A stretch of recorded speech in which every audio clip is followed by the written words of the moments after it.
بسم الله الرحمن الرحيم والصلاة والسلام على سيدنا محمد وعلى آله وصحبه وسلم أما بعد السلام عليكم ورحمة الله وبركاته ما أنت ومالن قرح حقله جرتا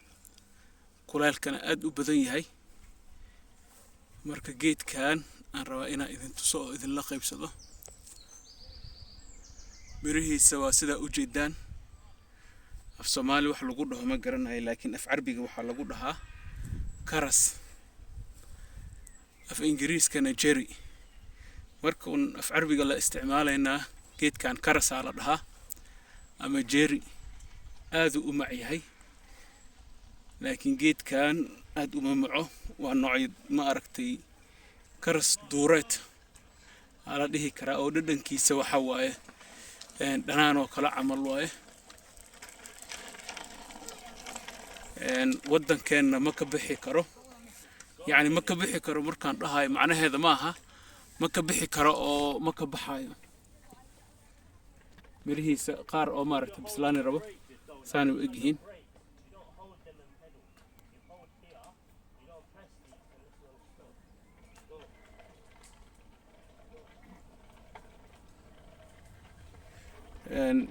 dukaamada lacag badan lagu siistaa markuu soo go'o dhulku aad ugu daatay qaar ka mid ah saa u jeedaan dhulka aad ugu daatay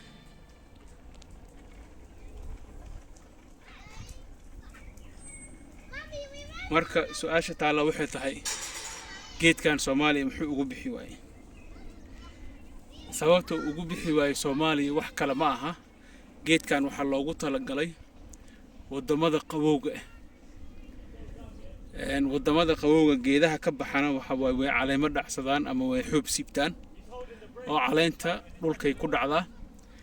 maxallaha markii la gaaro qabowga samarkiina way soo baxdaa miro aad u macna waa laga cunaa oo aad iyo aad u fiican oo caafimaad leh caafimaadka markii laga hadlaayo waxa leedahay waxa la dhahayo beta carotene waxa leedahay fitamiinada dhan way leedahay vitamin A B C leedahay flavonoid way leedahay marka caafimaadkeeda aad iyo aad u badan yahay geedkan laga heli karo waxay ka hortagtaa maxaa la dhahay cayilka maxaa la dhahay antioxidant waaye sheequuqada way ka hortagtaa dhulkiisa xataa mirihiisa ka buuxo saa u jeedaan har fiican ay leedahay oo saa u jeedaan meeshaan harka ay leedahay qabow waay haddaan qorraxdaas istaagana qorraxa ku dilayso marka geedka hoostiisa taagan tahayna waxa leedahay Allahul musta'an har aad iyo aad u qabow ah su'aasha taala waxay tahay Soomaaliya ma ka bixi karaa walow aan ma aragtay baroweynin laakiin waxaan aaminsanahay geedaha qabowga ka baxo dhan Soomaaliyana waa ka bixi karaan markaan dhahay way ka bixi karaan macnaheeda ma aha يعني فروض iyo waxay sameynayaan furuud iyo ma sameynayaan laakiin geedka wuu weynaani sababtoo wuxuu u baahan yahay xoogaa qaboojiso u baahan yahay inuu dhulka qabow noqdo oo maxaa la dhahay markuu dhulka qabow noqdo oo markaas caleemaha ay dhacsadaan markaas wuxuu soo saaray fiyooro maadaama Soomaaliya sanadkoo idil uu qaboobo iyo dhaxan iyo ma aragtay aysan ka jirin wadamada maxaa la dhahay uu qabow u baahan yahay saas darteeda waxay ila tahay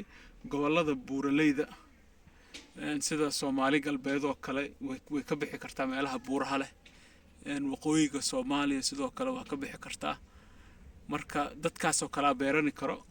si ganacsi ahaan u beerani karaan geedkan markaas waxay ka iibini karaan dadka koonfurta degan saasna ma aragtay waxa la isku weydaarsani karaa fruit to fruit salahan Soomaaliland oo kale hadii geedka lagu beerto kamiye badan ay soo saaraan reer koonfurkana moos badan ay soo saaraan ama ma aragtay geeda aan ka bixi karin waqooyiga Soomaaliya markaas ganacsiga meesha ka dhaxeenayo oo la isku weydaarsani karaa marka fikradahaas oo kale amal in oo lagu dadaala fiican meeshan harkeeda ma sha Allah tabarakallah way koonfurtana waa in lagu baraweeyaa hadii hal geed laba geed tijaabo ahaan khaasatan jaamacadahoo kale camal inay tijaabiyaana fiican marka ase geed ahaan in loo beero ase ganacsi ahaan ma aha yacni geed qurux oo kale camal har lahoo kale camal in loo beerto ahaan fiican marka jaamacadaha laga rabaa in ay soo alifaan sidii lagu ma aragtay tijaabini lahaa waddanka marka geedkan waxa waaye kii macaana ma aha hadeer ka hor Finland markaan joogi jiray geedkan Finland uu ka baxaa luqadda Finishka waxaa lagu dhahaa kirsika af Carabigana waxaa lagu dhahaa karas af Ingiriiskana jeeri marka waa kaas mirihiisa u jeedaan marka haddaan cuno xataa dhadhan fiican ma lahaanayo sababtoo noocii waxa waaye duurka ka baxayay marka geedkan oo kale jaamacadaha Muqdisho kale inay baroobeeyaan oo ma aragtay qayb dhan loo sameeyaa ila fiican oo la dhaho geedaha ku baxo wadamada qabowga ah weli waa yar yahay buu weynaadaa wadamada ugu badan ee soo saara waxaa ka mid ah Turkiya iyo Iran iyo Syria Mareykanka iyo Spain iyo Italia Mediterranean ku ka baxaa oo si aad iyo aad ugu baxaa geedkan marka intaas idin la qaybsan lahaa walaalaha Soomaaliyeed والسلام عليكم ورحمة الله وبركاته